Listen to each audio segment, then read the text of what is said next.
عورتوں کے ساتھ بہترین سلوک کرنے پر قرآن کس طرح خوبصورت انداز میں فرماتا ہے کہ ارشاد فرمایا عورتوں کو اس نیت سے روکو نہیں کہ جو مہر تم نے انہیں دیا تھا اس میں سے کچھ لے لو.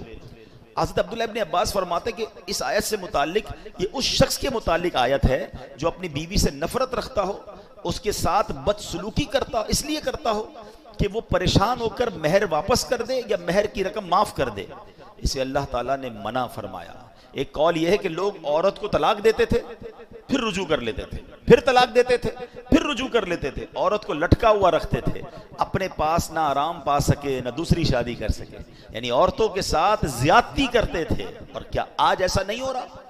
بعض جگہوں پر عورتوں کے ساتھ بڑی زیادتی ہو رہی ہے, عورت کے ساتھ اس طرح سلوک ہو رہا ہے جیسے عورت کو پیر کی جوتی بنایا. جناب یہ اسلام ہے. یہ وہ لوگ ذرا سوچیں جو کہتے ہیں کہ اسلام میں عورتوں پر بڑی سختیاں ہیں. آج کل اس طرح کے جلسے ہو رہے ہیں, اس طرح کے سیمینار ہو رہے ہیں, اور معاذ اللہ عورتوں کو یہ ذہن دیا جا رہا ہے کہ نہیں جناب اسلام میں رہو گے تو تمہاری جو آزادی ہے وہ ختم ہو جائے گی. بتائیے یہ قرآن کیا بیان کر رہا ہے کہ عورتوں کے ساتھ اچھے طریقے سے رہنا. نبی پاک کی کئی حدیثیں ہیں, تم میں بہترین وہ ہے جو اپنے گھر والوں کے ساتھ بہترین ہے. اور پھر کیا فرمایا, سن لو میں تم سب سے زیادہ اپنے گھر والوں کے ساتھ بہترین ہوں. اللہ کے نبی فرما رہے ہیں یعنی اسلام جتنا عورتوں کی آزادی, عورتوں کے لیے سکون, عورتوں کے ساتھ اچھا سلوک, عورتوں کے ساتھ زیادتی نہ ہو, جو اسلام بیان کرتا ہے دنیا کو کوئی مذہب بیان نہیں کرتا. بلکہ چلیے جناب میں تھوڑا سا اسلام سے پہلے کی بات آپ کو بتاؤں. بہت سارے مسائل ہیں کہ انسان نے پہلے عقل کے ذریعے اس کو حل کرنے کی کوشش کی, دین کی طرف نہیں آیا. اب ذرا غور کیجئے, مسئلہ نسوانیت کا مسئلہ ہے, جو نسوانیت ہے فیمنزم ہے, عورتوں کے حقوق کا مسئلہ, ذرا اس پہ بات کریں تو صدیوں سے انسان اس کا حل تلاش کر رہا ہے. ارسطو اور افلاطون جیسے جو فلسفہ تھے, جو فلسفی تھے, انہوں نے بہت مغز ماریاں کی اور عورتوں کی معاشرے میں کیا اہمیت ہے اس پہ غور کیا.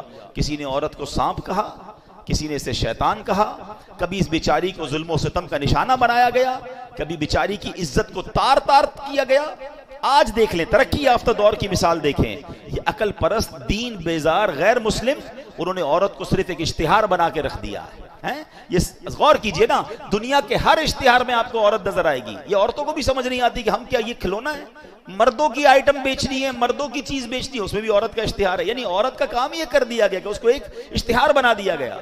یہ صرف دین اسلام ہے جو بتاتا ہے اگر عورت بیٹی ہو تو رحمت ہوتی ہے, بہن ہو تو عزت ہوتی ہے, ماں ہے تو اس کے قدموں تلے جنت ہوتی ہے, بیوی بن کر گھر میں آ جائے تو آدھا ایمان محفوظ ہو جاتا ہے. یعنی عورت کا ہر روپ اسلام نے بیان کیا کہ عورت کو جو عزت اسلام میں ہے. اللہ کرے کہ ہماری بہنوں کو یہ بات سمجھ آئے جو آج